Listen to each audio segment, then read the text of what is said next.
2020-ի պատերազմի հետևանքով անհետ կորած զինծառայողների ծնողները հավաքվել են Պաշտպանության նախարարության մուտքի դիմաց։ Պահանջը նույնն է՝ տեղեկություն են ուզում հարազատների ճակատագրի վերաբերյալ։ Պահանջում են նաև գործուն քայլեր ձեռնարկել նրանց հայտնաբերելու ուղղությամբ։ Զինվորների ծնողները ցանկանում էին հանդիպել գլխավոր շտաբի պետ Էդվարդ Ասրյանի հետ եւ ժամեր շարունակ կանգնած էին մուտքի առջև։ Մի պահ նրանց եւ ռազմական ոստիկանության ներկայացուցիչների միջև քաշքշուկ տեղի ունեցավ։ Ծնողներն ի վերջո հանդիպեցին Ասրյանի հետ, սակայն օրեր անց քրեական գործ հարուցվեց ծնողներից երկուսի նկատմամբ։ Քրեական վարույթի նախաքննության ընթացքում երկու անձի նկատմամբ հարուցվել է հանրային քրեական հետապնդում քրեական օրենսգրքի 297-րդ հոդվածի 3-րդ մասով, խուլիգանությունը եւ 452-րդ հոդվածի առաջին մասով պաշտոնատար անձի օրինական, ծառայողական կամ քաղաքական գործունեությանը միջամտելը, որոնցից մեկի նկատմամբ որպես խափանման միջոց կիրառվել է բացակայելու արգելքը, մյուսի նկատմամբ կալանքը։ Իրավապաշտպանները նշում են, որ Հայաստանում վերջին տարիներին իրավապահ եւ դատական համակարգը սկսել են չարաշահել խափանման միջոց կալանքի նշանակումը, առավել եւս այն անձանց նկատմամբ, որոնք անցնում են քաղաքական ենթատեքստ ունեցող գործերով։ Անհետ կորածներից մեկի հարազատը Արսեն Ղուկասյանը, ով Պաշտպանության նախարարության դիմաց տեղի ունեցած քաշքշուկի հետևանքով կալանավորված է, բավականին հայտնի արդեն լայն հանրությանը, որովհետեւ մշտապես ակտիվ մասնակցում է մյուս ծնողների հետ տարբեր ակցիաների եւ թույլ չի տալիս, որպեսզի մոռացության մատնվի իրենց որդիների հայտնաբերման խնդիրը։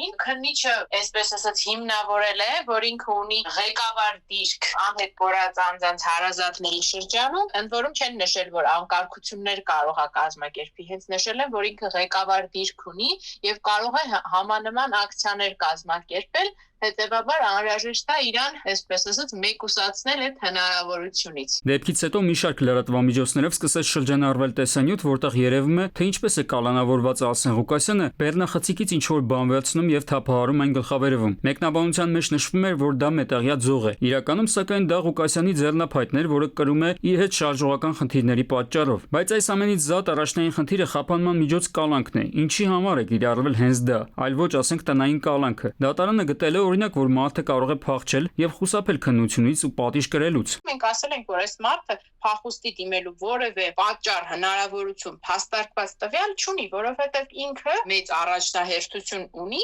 գտնելու իր անհետ կորած հարազատին։ Ինքը ուր պետքա փախնի այս երկրից։ Հանավանտել, որ նելի հետապնդում ա եղել եւ արդարացվել է, բայց նույնիսկ այդ հետապնդման ժամանակ Արսեն Ղուկասյանը գնացել է ընդհանուր Մոսկվա, հետ ա եկել 2 անգամ։ Իդեպ, Արսենի կալանավորման որոշումը ոչ թե աջափնյակի դատարանում է եղել, որտեղ ի սկզբանե պետք է լիներ, այլ նոր-նորքի, որտեղ դատավորը կես ժամում որոշում է ընդունել, այն պարագայում, որ փաստաբանը մեծաթիվ փաստաթղթեր է ներկայացրել, որոնք ընթերցելու համար մի քանի ժամ կպահանջվեր։ Սա փաստաբանին մտածելու տեղիք է տալիս, որ կալանքի որոշումը կայացվել է մինչև դատական նիստի սկսվելը։ Արմեն Աթելյան, ժամը լրատվական։